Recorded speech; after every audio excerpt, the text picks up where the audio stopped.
Hi everyone, my name is Rachel Tyree and my restoration project is called 90 Seconds with the Early Church.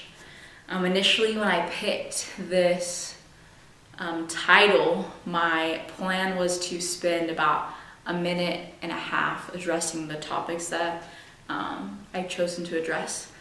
But as I've done more research, I realized that most of these videos will probably be more than 90 seconds, so the title is kind of misleading, so I apologize for that. But for this project, I decided to do some in-depth study on early church members or people who had affiliations with the early church, just to find out more interesting facts about them. And so I picked 10 people that I thought either had interesting stories or were vital to early church history. Those people are Joseph Smith, Emma Smith, Wilford Woodruff, Martin Harris, Oliver Cowdery, John Tanner, Eliza R. Snow, Lyman Johnson, Thomas B. Marsh, and Jane Manning. In these videos, I'm going to be talking about each of these individuals and just telling interesting stories or facts that I found out about them, just so hopefully through this project we can both come to have more personal knowledge about members of the early church and just the things that they went through and the conversion stories that they have. So I hope you find these next 10 videos interesting and enlightening. I apologize as well because sometimes I may look at my notes for reference, and so I won't always be staring at the camera, but hopefully that won't distract y'all too much.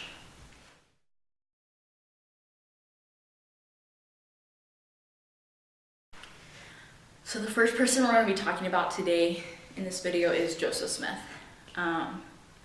And before I get started into kind of the details of his life and just different stories that I found, I wanted to read a scripture from Doctrine and Covenants 135, verse 3. It's just a part of that verse, but it says, Joseph Smith, the prophet and seer of the Lord, has done more, save Jesus only, for the salvation of men in this world than any other man that has ever lived in it. That's such a powerful scripture, and I think it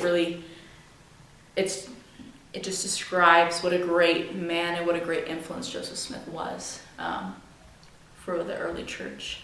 There are so many amazing things that Joseph Smith did in his lifetime, and in this video I want to keep it kind of short, so I'm not going to be able to cover all those things, but just things that I personally found important.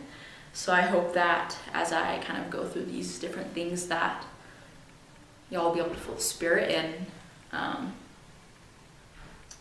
just find out things that you didn't know before about Joseph Smith.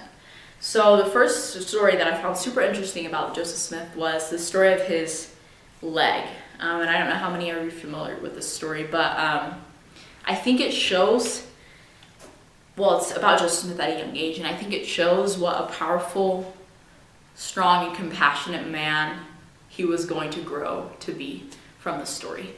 So when Joseph Smith was 7 years old, him and his family were living in New Hampshire, and there was this really deadly epidemic of the typhus, or the typhoid is kind of how we call it now, fever that spread around the community, and all of the Smith children contracted the fever.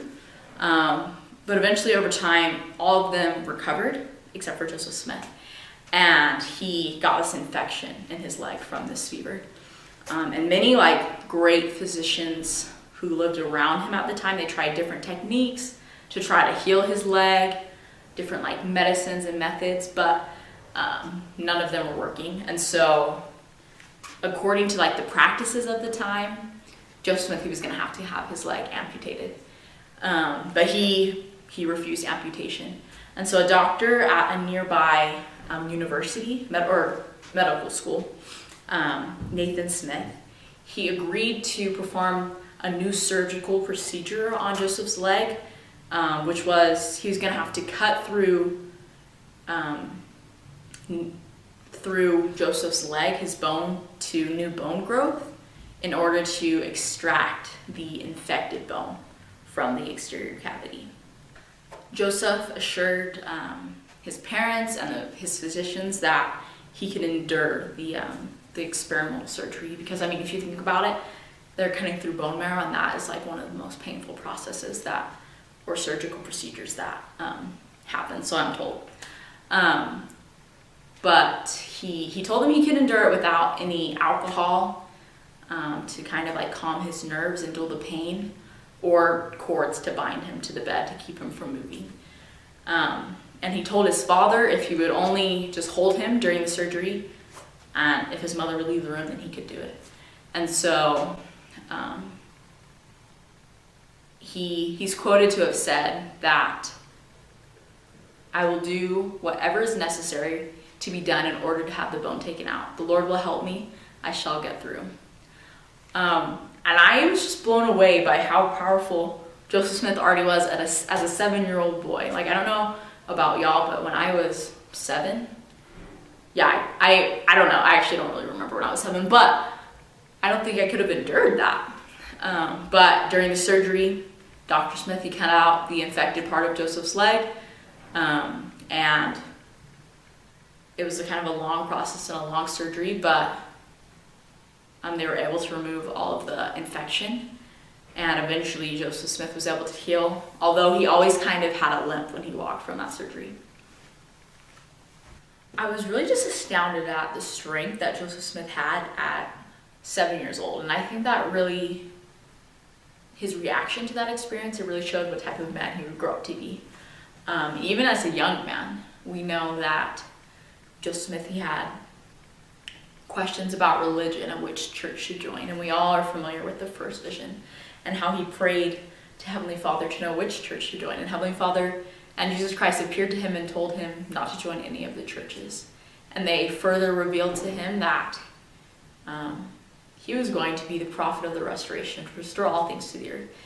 And that was at a young age, 14 years old. And so again, I think that shows what an amazing young man Joseph was, and he continued to be amazing as he grew later in his years. Like I said before, we're not going to be able to talk about all the amazing things that he did, but he translated the Book of Mormon. That's how we have the Book of Mormon today. And he received very many revelations that are vital to our church doctrine today. But one other experience that I really wanted to focus on with Joseph Smith was his experience in Liberty Jail. Because for me, that personally is one of the most powerful stories and the most powerful revelation that came from that time. We know that Joseph Smith, he was unjustly placed in Liberty Jail for a time for crimes that he didn't really commit. And in that time, the saints were going through a lot of hard things. And Joseph Smith, at one time, he prayed out to Heavenly Father, kind of questioning, why is this happening to me? Why is this happening to the church? And some really beautiful revelations came from that time that he had in Liberty Jail. The prophet Joseph Smith, he actually compared the experience that he had in Carthage jail to a trial equal to Abraham. But Joseph Smith, because of his faith and the strong person that he was, and being able to rely on Heavenly Father and Jesus Christ, he endured through his time there. And finally, after 5 months being unjustly imprisoned there, he and his companions, the people that were with him, were able to get away from the guards and travel back home. Again, in June 1844, Joseph Smith was unjustly imprisoned again with his brother Hyrum Smith and a few other men. And during their time there, a mob broke in and killed Joseph Smith and Hyrum Smith. I think that Joseph Smith was just such a powerful man, and he truly was willing to live for the Savior and for the gospel of Jesus Christ, but also as well to die for it. And of the prophet, the Lord said, "I did call upon Joseph Smith by mine angels, my ministering servants, and by my own voice out of the heavens, to bring forth my work, which foundations he did lay and was faithful. And I took him to myself. Many have marveled because of his death, but it was needful that he should seal his testimony with his blood, and he might be honored, and the wicked might be condemned. Joseph Smith. There's so many amazing things that he did that I keep on saying, and I'm sorry that I wasn't able to cover more of them, but I think what we can learn from him and his life, the way that he lived, is that we need to have faith in Jesus Christ at all times so that we can get through the easiest and the hardest of trials.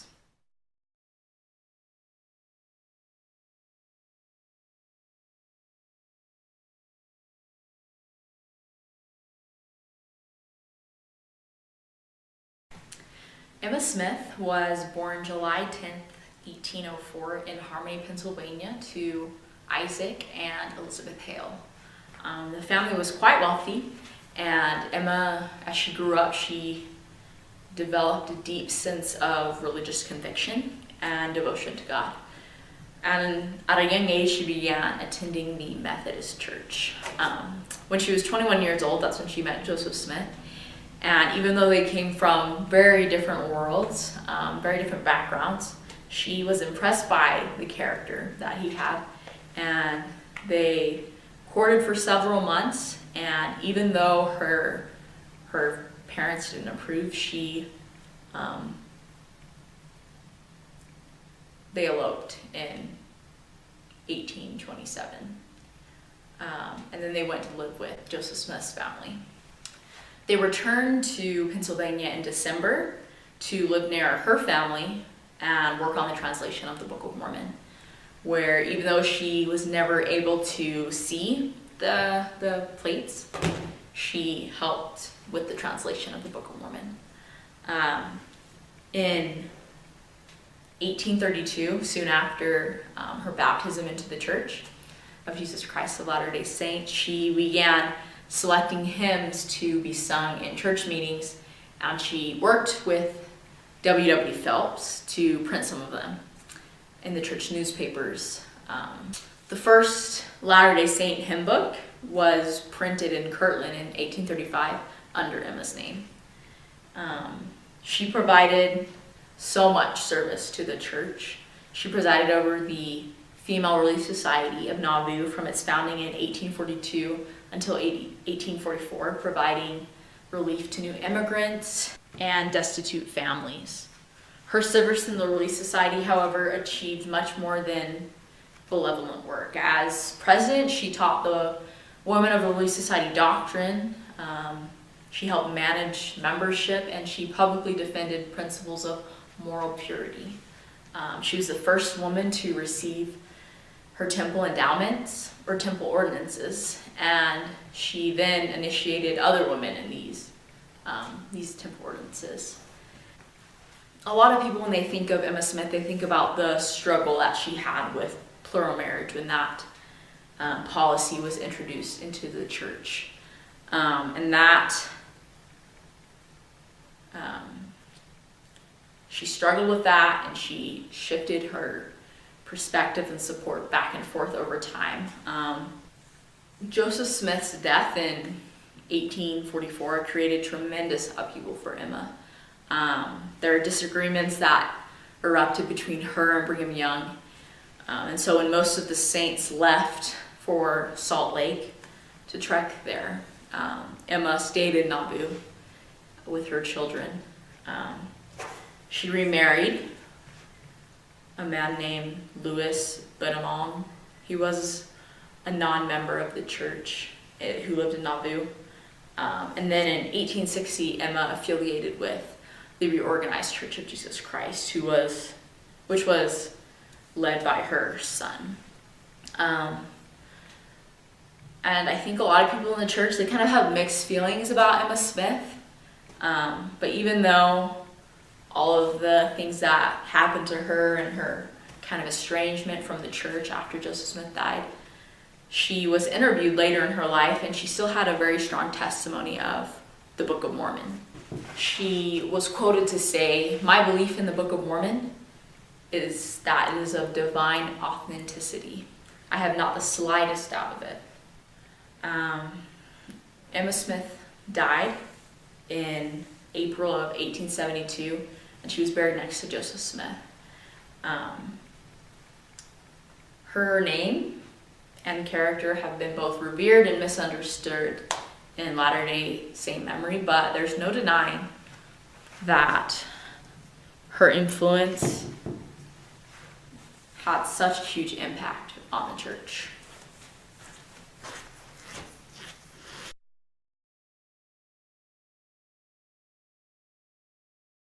Next, I'm going to be talking about Martin Harris.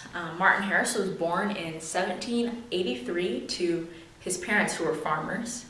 But in the next 45 years of his life, he would build a very comfortable life for himself.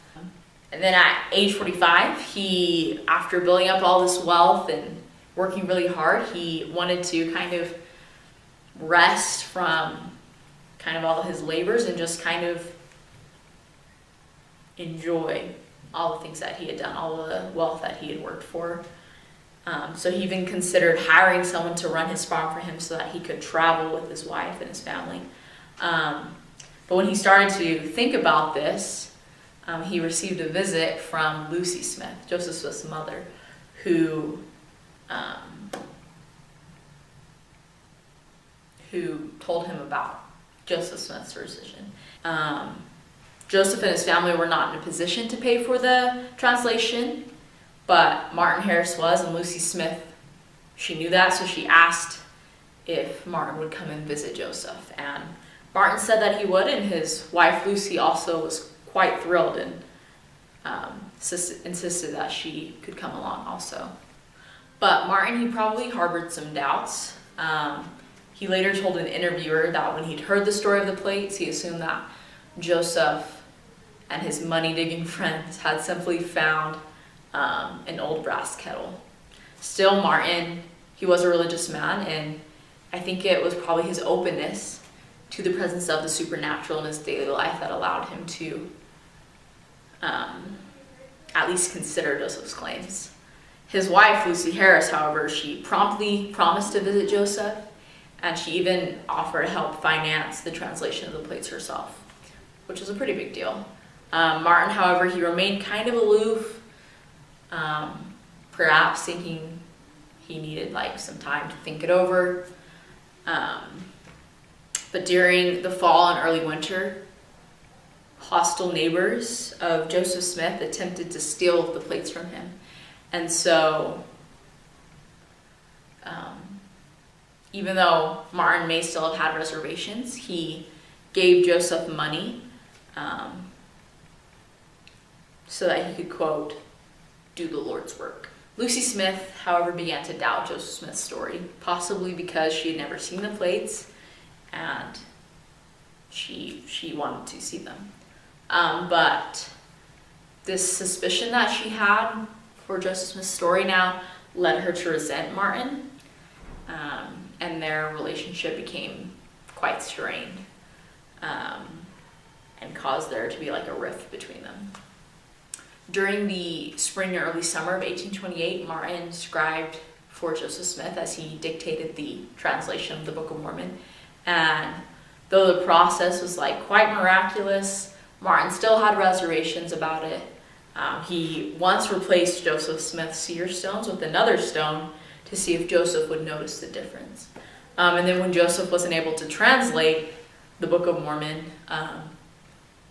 Martin confessed to having switched the stones, and Joseph asked him why he'd done it, and Martin explained that he wanted to, quote, stop the mouths of fools, close quote, who had told him that the prophet had learned those sentences and was merely repeating them. Even though Martin, he came to really sincerely believe in the Book of Mormon and Joseph Smith as a prophet, his wife Lucy was concerned with the financial risk of paying for the publications of the Book of Mormon, and she was afraid that her peers would mock her for her husband's involvement with Joseph Smith. And she was kind of hurt that it seemed like Martin had left her feelings out of the calculations. She was also stung by the way Joseph Smith rebuffed her every attempt to see the plates, and she begged Martin to show her some evidence that of Joseph's ability to translate. So to ease Lucy's mind, Martin asked Joseph if he could take some of the manuscript home to show his family and friends. And we all know the story of how the 116 pages were lost. And so Joseph Smith asked the Lord told him no. And Martin was like, please ask him again. And so Joseph did that, and the Lord told him no again. And Martin was just like, please ask him again. And so Joseph asked the Lord again, and the Lord said, okay, fine, he can take them. And so he told Martin that he could take them on the condition that he only showed them to his wife, his parents, brother, and sister-in-law. So Martin was super excited, and he returned home and showed them to his wife. He didn't, however, handle them with a lot of care and security, and they were soon lost. Exactly how exactly how the manuscript was lost is a matter of speculation. One commonly repeated rumor was that Lucy removed the papers from Martin's bureau and burned them, although she denied any responsibility for the loss. Some, including Joseph Smith, suspected a conspiracy on the part of Lucy Harris, or perhaps others. Martin, he made every attempt to find the manuscript, and he even ripped open the bed and his pillows trying to find it, but he was never able to recover the manuscript. Although Martin Harris is often remembered for the loss of the 116 pages of the manuscript, Elder Dallin H. Oaks of the First Presidency has said that Martin's sacrifice to finance the printing of the Book of Mormon was one of Martin's greatest contributions to the church, for which he should be honored of all time. If you think about it, when at one time Martin was one of the most socially and politically prominent members of the community, his support of Joseph Smith and the church cost him his political office, his social position, and ultimately helped lead to the end of his marriage. Even so, Martin remained faithful to his church and to Joseph for many years, serving as a missionary, as a high counselor. In a period of intense conflict in Kirtland, however, he and other church leaders lost confidence in Joseph Smith and separated from the church. Although he was rebaptized in 1842, Martin did not rejoin the church community until 1870, when he was 87 years old. Many people heard him testify of what he had seen and heard as one of the three witnesses, and one reported him saying, "Do I believe it? Do you see the sun shining? Just as surely as the sun is shining on us and gives us light, and the moon and the stars give us light by night, just as surely as the breath of life sustains us, so surely do I know that Joseph Smith was a true prophet of God, chosen of God to open the last dispensation of the fullness of times. So surely do I know that the Book of Mormon was divinely translated. I saw the plates. I saw the angel. I heard the voice of God. I know that the Book of Mormon is true and that Joseph Smith was a true prophet of God. I might as well doubt my own existence as to doubt the divine authenticity of the Book of Mormon or the divine calling of Joseph Smith."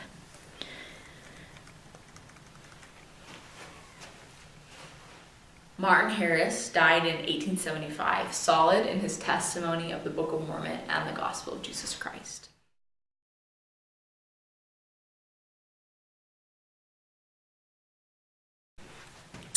Next, we're going to be talking about Oliver Cowdery, who was also one of the three witnesses of the Book of Mormon. Oliver was born in 1806, and he was raised as a Congregationalist in that religion. In 1828, however, when he was 22 years old, he was a school teacher in New York, and he boarded with Joseph Smith's parents. After he arrived in the area, he started hearing strange stories about the Smith family and about Joseph Smith, and he was curious about what was going on. And eventually Joseph Smith's father explained Joseph Smith's experiences with the first vision. And when Oliver heard this, he wanted to know if these things were true, and so he prayed. And he talks of the experience, and he says that a peace came over him, convincing him that God had spoken and confirming the stories he heard.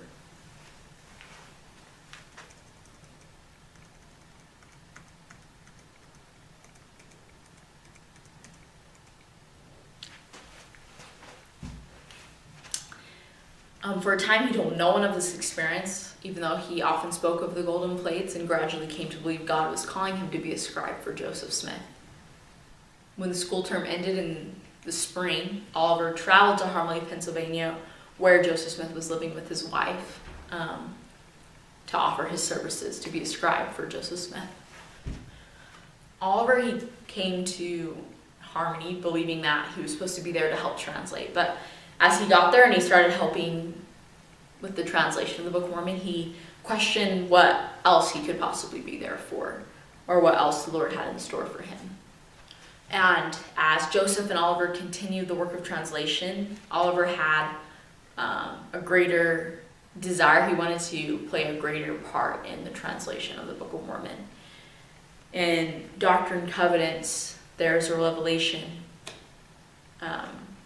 given for Oliver Cowdery in which the Lord promised him an opportunity to translate, and he wanted to claim that opportunity.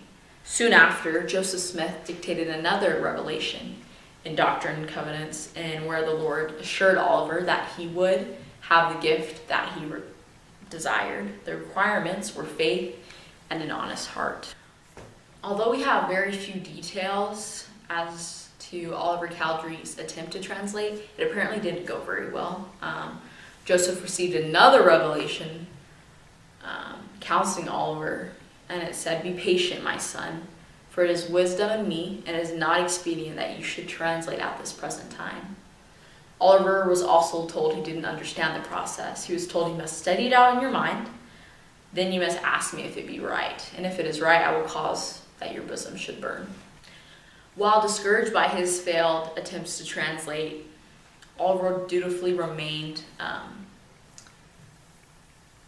a scribe to Joseph as he dictated the translation from the plates. Oliver later wrote, "These were days never to be forgotten, to sit under the sound of a voice dictated by the inspiration of heaven, awakened the most gratitude of this bosom." And so when Joseph and Oliver came to the account of Jesus' personal ministry to the Nephites, they began to wonder if anyone in their day had authority to administer the true church of Christ. They were especially concerned about baptism. On May 15th, 1829, they left the Smith home, where they were working to find a secluded spot to pray in a wooded area. Whatever doubts Oliver Cowdery may still have entertained certainly vanished when the resurrected John the Baptist descended in a cloud of light, and having laid his hands upon us, said, "Upon you, my fellow servants, in the name of the Messiah, I confer the priesthood of Aaron, which holds the keys of the ministry of angels and of the gospel of repentance and of baptism by immersion for the remission of sins." The experience cemented Oliver's faith. He later wrote, "Where was room for doubt? Nowhere. Uncertainty had fled. Doubt had sunk." As he continued on in his life, Oliver was a great help to the church. He was one of the 3 witnesses to the Book of Mormon, like we already talked about. He helped in overseeing the printing of the Book of Mormon. He served as the church recorder once the church was established. He led many missionaries through Ohio and Missouri. And although he was excommunicated in 1838, he requested and received readmission to the Church of Jesus Christ of Latter-day Saints in 1848. And I think his story is very powerful to teach us that revelation comes in the Lord's time and in his way, and that we have to be patient and trust in that.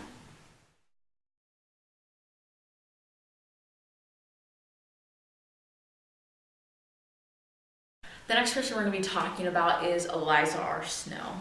Eliza grew up religious. She grew up as a Baptist. And in her early teens, she became acquainted with religious reformers and scholars such as Alexander Campbell and Sidney Rigdon. They helped her study the scriptures, and she was said to be a very brilliant and avid pupil. In her childhood, Eliza began writing poetry, and her abilities were soon recognized. She was asked to write a requiem for John Adams and Thomas Jefferson, who were former presidents of the United States, upon their deaths. Yeah, so she was pretty awesome. One of her mottos was prove all things and hold fast that which is good. And so when the prophet Joseph Smith called at her parents' home during the winter of 1830 and 31, she had the opportunity to examine the principles of the gospel as taught by the Church of Jesus Christ of Latter-day Saints. She later wrote in her journal that the prophet had an honest face, and after careful investigation, she was baptized on April 5th, 1835. The year of 1835, when Eliza was baptized, proved to be a very critical time in her life, especially because of the publication of her poems. She became famous and sought after by many people. She had an autograph album that contained signatures from the Queen of England, Charles Dickens, Abraham Lincoln, Susan B. Anthony, and Ralph Waldo Emerson, just to name a few. In 1837, she said goodbye to her family and went to join the Saints in Kirtland, Ohio. Eliza was a powerful woman, and she went about doing so much good, and she had so much faith, and she inspired so many people. Leaving Far West, when they were kicked out by the mob, she walked ahead of the teams in an effort to warm her freezing feet. A member of the militia rode up and taunted her and said, "Well, I think this will cure you of your faith." But Eliza replied, "No, sir. It'll take more than this to cure me of my faith." And I think that's such a powerful example. Like, I can't imagine being thrown out by a mob and having to walk in the cold, barefoot, freezing, and yet still holding so strongly to the faith that she had. Such a powerful example. Clarissa Spencer, a daughter of Brigham Young, wrote of Eliza R. Snow, "She was slight and fragile and always immaculate in dress. I see her now in her full-skirted, lace-trimmed silk dresses with her dainty lace caps and a gold chain around her leg, looking for all the world like a piece of Dresden china. She always sat on Brigham Young's right at the dinner table and also in the prayer room. He valued her opinion greatly and gave her many important commissions, especially in relation to the women's organizations of the church. Her numerous duties in this capacity earned for her the quaint title of Presidentess." Though fragile, Eliza was an amazing organizer. She served as General Relief Society president for 21 years, from 1866 to 1887. She was also instrumental in organizing the Retrenchment Society under President Young's direction. On the morning of December 5th, 1887, she died. She wasn't ill with any disease. She just died of old age. And she requested that no black be worn at her funeral. Despite the sorrows, the frustrations, and the trials of Eliza's life, she continued to shine forth with righteousness. Then maybe be comforted by her example and resolve to follow Jesus Christ the way that she did, with such strength and resolve.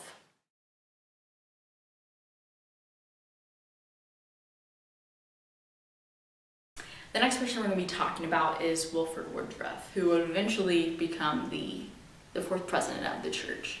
But as I was studying President Woodruff, I was reading about his conversion story and how he kind of came in contact with the church, and I was kind of struck by how similar it was to Joseph Smith's. Wilford Woodruff, he was born in Connecticut in 1807. And like Joseph's family, his family was relatively religious. But because of Wilford's association with a man named Robert Mason at a pretty young age, he realized that the churches that were on the earth at the time didn't have all of the principles and the doctrine that were on the earth at Christ's time. And so he was constantly searching for a church that had those attributes. And then in 1833, after many years of searching, he heard missionaries proclaiming the restoration of the true Church of Jesus Christ and how it was built upon prophets and apostles, and he knew that the church had been restored to earth. He knew that was the church that he needed to join. So he was baptized very soon after. Less than a year after his baptism, he was called as a missionary to Arkansas, Tennessee, and Kentucky, where he proclaimed the gospel there. He went over to serve to serve and preside over many more missions, and to serve as a member of the 70, as a member of the Quorum of the 12. And after the death of John Taylor, he became the 4th president of the church in this dispensation. During his time as president of the church, President Woodruff received revelation on the manifesto that ended plural marriage.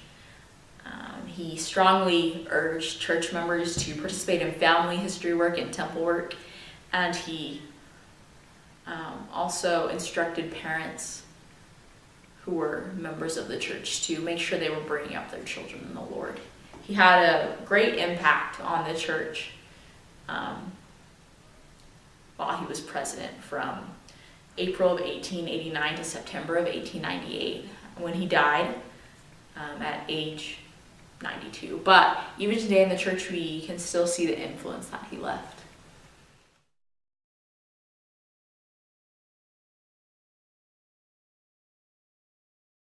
The next person we're going to be talking about is John Tanner, which I'm very excited to talk about this. He was one of my favorite people to do research on and to learn about. Unfortunately, I wasn't able to find any pictures of him, and so there's going to be, the pictures that are shown in this video are going to be like pictures of an actor depicting him.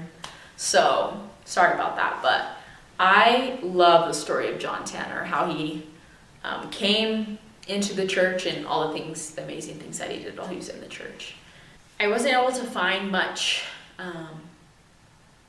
background on his life, but I know that he was crippled later in life because of a disease in his leg. And the doctors around him, they weren't able to find a cure for that, and they were like, it's gonna have to be amputated if you want to live. And John said, that's not gonna happen. I guess he just didn't want to get his leg amputated. He was willing to die. I don't know. But so he decided with the time that he left in his life that he was going to do as much good as he could. And he saw that missionaries were coming to speak at a local place where he lived. And he decided that he was going to go so that he could set them straight and make sure they didn't lead people astray. When he got to this meeting of where the missionaries spoke, he sat in the very front and he listened to the missionaries as they talked about the restoration of the gospel and the apostasy and the Book of Mormon and the priesthood and different things. And as he sat there and listened, he never interrupted them or said they were wrong. He didn't try to put them in their place. And when the meeting was over, he said to his son that was with him, I want to meet with those missionaries. And so his son went up to the missionaries and brought them down to introduce him to his father. And John said, he said to the missionaries, would you like to come to my home and talk more about the gospel? And so the missionaries did, and they talked for many hours into the morning. And finally, at the end of it, John said, if I weren't a cripple, I think I would like to apply for baptism. And one of the missionaries said, I think he could if he wanted to. Then the missionaries, they quoted a scripture from James in the Bible about how the elders of the church healed the sick. And they said, we're elders and we hold the priesthood of God. Would you like us to administer to you? And John said yes. And so they did. They gave him a blessing and they administered to him. And that very day, John was able to get up and walk. And he walked the 3/4 miles to be baptized. and he never went back into his wheelchair. He was fully healed of his crippled leg. From the moment that John joined the church, he gave everything to the gospel and to the church. He supplied 50 plus men to go to Zion's camp, and a few months later he paid for 7 families to go to Kirtland in Missouri. I didn't mention this before, but John Tanner, he was a self-made wealthy man, so he had a lot of money.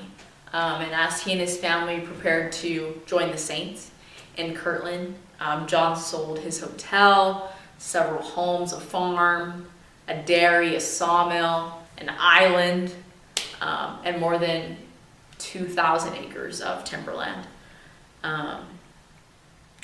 However, early in December of the same year, the church was in huge financial trouble.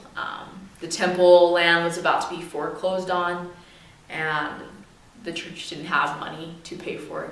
And so the brethren prayed that the Lord would send them a means by which they could pay off the temple loan and keep the temple. That night, John awoke from a dream in which he was told, or he felt, that he needed to be in Kirtland, that the saints needed him in Kirtland. And so his family prepared and left Kirtland immediately. And if John and his family would have arrived one day later in Kirtland, the temple land would have been foreclosed on and we would have lost the temple. But John paid off the $2,000 owed, and he took a bank note from Joseph in exchange.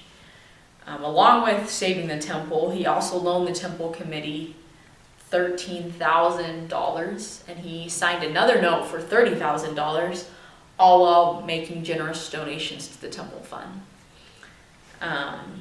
And then with the rest of the money that he had, he invested in hard cash to shore up the church-sponsored bank, but unfortunately it was foreclosed on, and John lost all of his money. But he continued to follow Joseph and the saints wherever they went, no matter how little money they did have. At one point, on their travels from Kirtland to Nauvoo, John and his family were actually begging for bread. And then at the April conference of 1844, he was called on a mission to the eastern states. And while many of us, I think, would have thought about, I don't have money, what about my family? John, he gladly accepted the call and went. John Tanner is just such a strong example to me of faith and living the law of consecration, for sure. Because he literally gave all that he had to the church and to the gospel. It's estimated that overall John gave over $50,000 to the church. John Tanner, he didn't only understand the law of consecration, he lived it, for sure.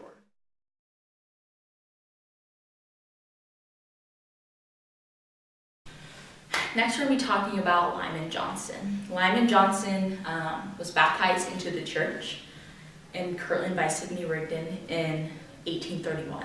After his family heard about the Book of Mormon and was very interested, and so they traveled up to Kirtland to further investigate the church, and most of them were baptized. After the time of his baptism, Lyman became anxiously engaged in the work and served many missions, and was eventually called to be a member of the Quorum of the 12. And during his time as a member of the Quorum of the 12, he also served and directed many missions. But the seed of apostasy began growing in Kirtland, and Lyman and many of his family members were affected by that. Lyman began using his connections to further his financial gains, and which eventually led to his apostasy. He accused Joseph Smith of speaking of and to members of the church disrespectfully, and this, among other things, eventually led to his apostasy. It's really sad to think about Lyman Johnson's apostasy because he was such a faithful man. I haven't really talked much about his background and how he became associated with the church, but it all happened in a relatively quick manner, just because of the spirit that he felt, testifying that the Book of Mormon was the word of God and that Joseph Smith was a prophet.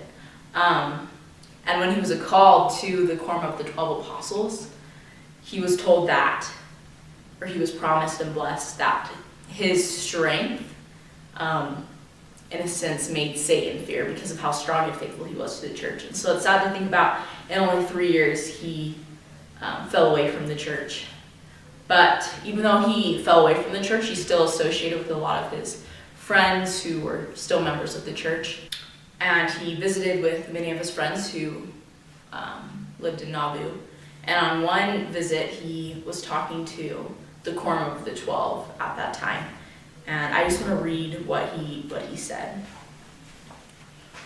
He said, "If I could believe Mormonism, as I did when I traveled with you and preached, if I possessed the world, I would give it. I would give anything. I would suffer my right arm to be cut off, if I could believe it again. Then I was full of joy and gladness. My dreams were pleasant. When I awoke in the morning, my spirit was cheerful. I was happy by day and night, full of peace and joy and thanksgiving. But now it is darkness, pain, sorrow, misery, and the extreme. I have never since seen a happy moment." And he was talking about, since he had apostatized from the church. And according to Wilford Woodruff, Lyman Johnson was never rebaptized or rejoined the church. And pretty soon after his apostasy, he actually died from drowning.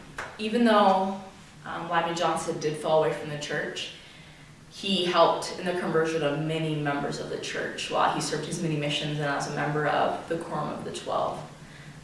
When he was on one of these missions, actually, he preached a sermon which was remembered as, quote, "one of the most powerful testimonies pertaining to the mission of Joseph Smith." And so even though he did apostatize from the church, he did a lot of good, and he helped bring a lot of people to the truth.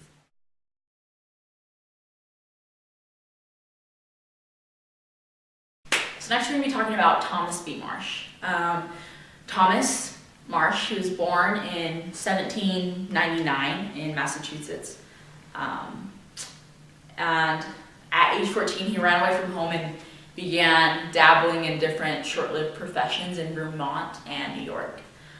He was very dissatisfied with the religions and the churches at the time, and so he kind of withdrew from all churches and decided that he would wait for the day where a new church, which was the true Church of Jesus Christ, would arise.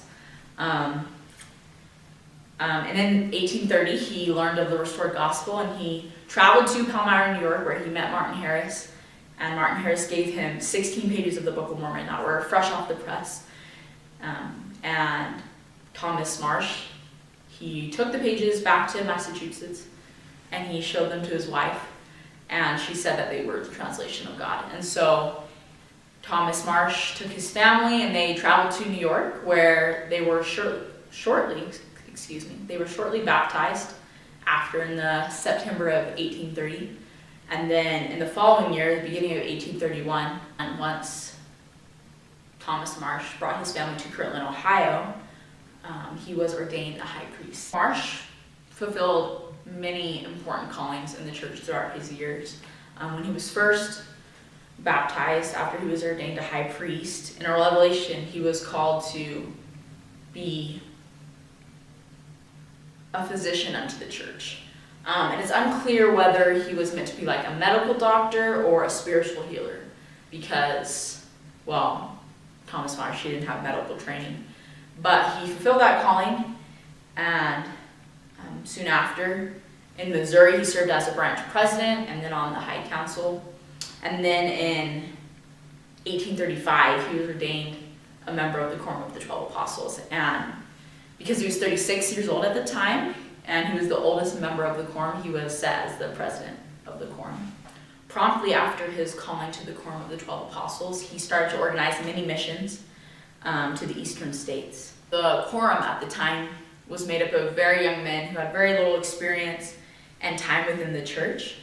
And eventually 4 of those 12 men would be led to apostasy, but at the time, Thomas Marsh played a very important role in helping those young men to overcome their problems and their concerns and to remain faithful. Around the same time that President Marsh was in the eastern states overseeing those missions, President Joseph Smith called Heber C. Kimball to serve a mission and open up the missionary work in England. Upon hearing about this news of Heber C. Kimball being called to open the mission in London, President Marsh was offended that he hadn't been consulted because he was the president of the quorum at the time. Soon after this offense that was taken, Joseph Smith received a revelation from the Lord counseling President Marsh to be thou humble, and the Lord will lead thee by the hand. Even so, after this, after moving to Missouri, President Marsh became very critical of Joseph Smith. President Marsh and Orson Hyde signed an affidavit stating that the Mormons were violent and that they had concerns, and that became a prime piece of evidence used against the saints by the Missouri officials. I got a beam in my eye and thought I could discover a mole in Joseph's, he later recounted, though it was nothing but a beam in my eye. In October of 1838, President Marsh withdrew from the church, and he and his wife raised their family in Missouri. After his wife died in 1854, President Marsh sought readmittance into the church, and 3 years later, in 1857, he asked President Brigham Young, who was the president of the church at the time, if he could address the congregation. This is just a snippet of what he said. I do not know that I can make all this vast congregation hear and understand me. My voice never was very strong, but it has been very much weakened of late years by the afflicting rod of Jehovah. He loved me too much to let me go without whipping. I have seen the hand of the Lord in the chastisement which I have received. I have seen and known that it has proved he loved me. For if he had not cared anything about me, he would have not taken me by the arm and given me such a shaking. If there are any among this people who should ever apostatize and do as I have done, prepare your backs for a good whipping. If you are such as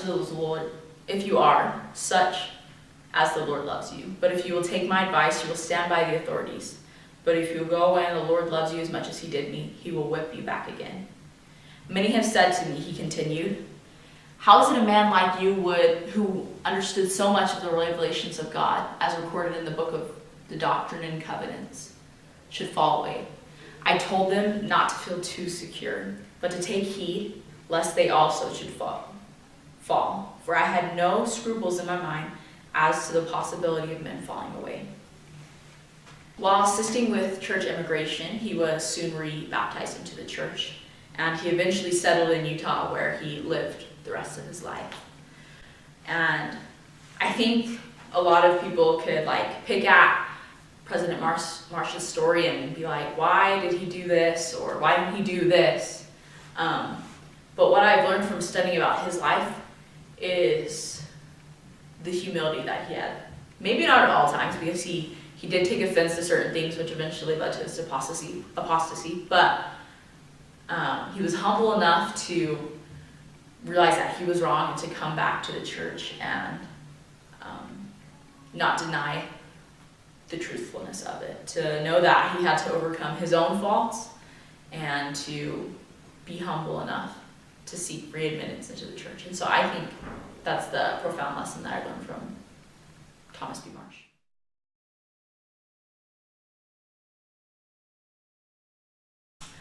And last but not least, we're going to be talking about Jane Elizabeth Manning Janes. She was one of the first African American women who was baptized into the Church of Jesus Christ of Latter-day Saints. She was born into a free black family in Connecticut in 1822. In 1828, when she was only 6 years old, she left her family in Connecticut and went to live with a wealthy white family who helped to raise her. She wasn't a slave, she was free, but she was their servant, but they still treated her very well. And so she grew up there. And when she was about 14 years old, she started investigating the Presbyterian church. That's the one she attended the most, but she still didn't feel very satisfied in the things that they taught, and she felt like there were things that were missing. She had belonged to the Presbyterian church for about 18 months when some missionaries from the Church of Jesus Christ, the Latter-day Saints, they were traveling through where she lived, and they were going to preach a sermon there. She went on a Sunday to hear a sermon in the Church of Jesus Christ of Latter-day Saints, just called the Church of Jesus Christ at the time. But and once she heard and visited there, she felt convinced that that was the true gospel of Jesus Christ. And just a week later, she was baptized and confirmed a member of the church. Soon after her baptism into the church, Jane and some of her family members and friends who were also members of the church, they felt a desire to join the saints in Nauvoo. And so they were planning on traveling there from Connecticut to New York by steamboats and canal boats. But because of their race, because they were African American, they were denied passage on those boats. And so they walked the 800 miles to get to Nauvoo. I was just so struck by how strong their testimonies must have been at that time. To walk 800 miles to be with the saints. And it wasn't an easy walk for them. I mean, 800 miles like that in itself is just very long. But they were questioned many times as being fugitive slaves from other states, and they were almost arrested on very many counts. But they still wanted to be with the saints in Nauvoo, and they kept going. And so once they reached Nauvoo, Jane began to grow very close with the Smith family, especially Emma and Joseph Smith. She worked in their house and lived with them. And at one point, Emma invited Jane to be adopted into the family through a priesthood sealing. But Jane didn't really understand all of the temple ordinances and the sealings and the things that they were doing at the time, and so she declined that. But she firmly believed in Joseph Smith's prophetic role. She was to have said of him, did know the prophet Joseph. He was the finest man I ever saw on earth. I was certain he was a prophet because I knew it. And I just love that because it's a very simple testimony, but it's very powerful. She was like, I know that Joseph Smith was a prophet because I know it. And I love that. I love that, the simplicity of that and the childlike nature, but yet strength that Jane Manning had. In 1846, Jane married a free African-American convert from New Jersey named Isaac James, and they had a son, Sylvester, together. And then in the next year, in 1847, the family left and traveled to Salt Lake. In 1870, however, there was some marital tension between Isaac. Okay, let's see. In 1870, however, there was some marital tension between Isaac and Jane, which led to their divorce. She had a brief 2-year marriage to another African-American convert, but that also ended.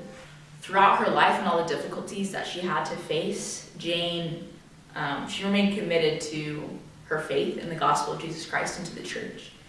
She donated to the Temple Construction Fund, and she participated in the Relief Society. Jane later wrote, I quote, my faith in the gospel of Jesus Christ is as strong today, nay, it is as if possible stronger than it was the day I was first baptized. And then between 1884 and the early 1900s, Jane would periodically contact church leadership like John Taylor, Wilford Woodruff, and Joseph F. Smith to seek permission to enter the temple and participate in the ordinances there. But at the time, African American saints were not allowed to participate in temple ordinances. And although Jane was not able to participate in temple ordinances in her lifetime, she had a very strong testimony in them.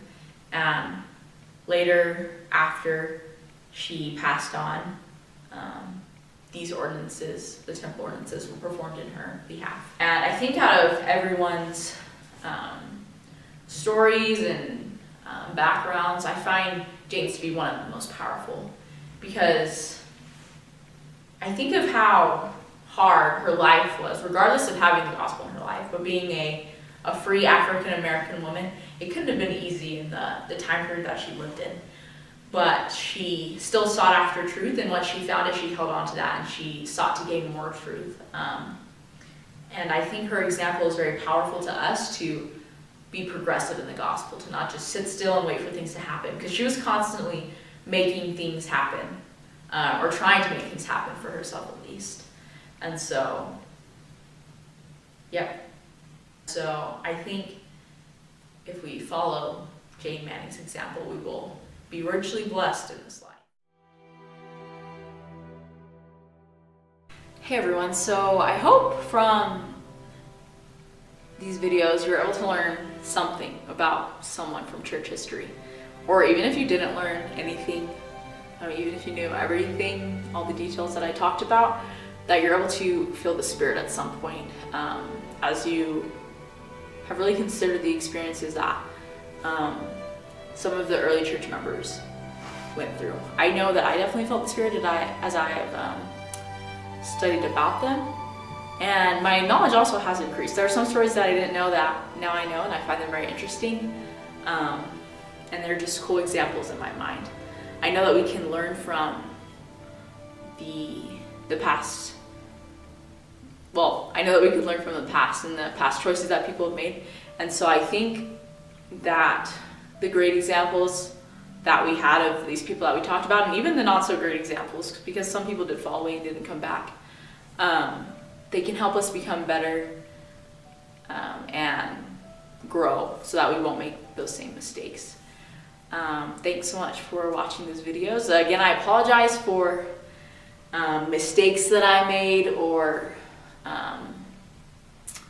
things that seem confusing or unclear, or just things that maybe you're like, oh, she should have included that in that person's biography. So I do apologize for that. But I do hope you enjoyed something and you learned something from these videos. Thanks.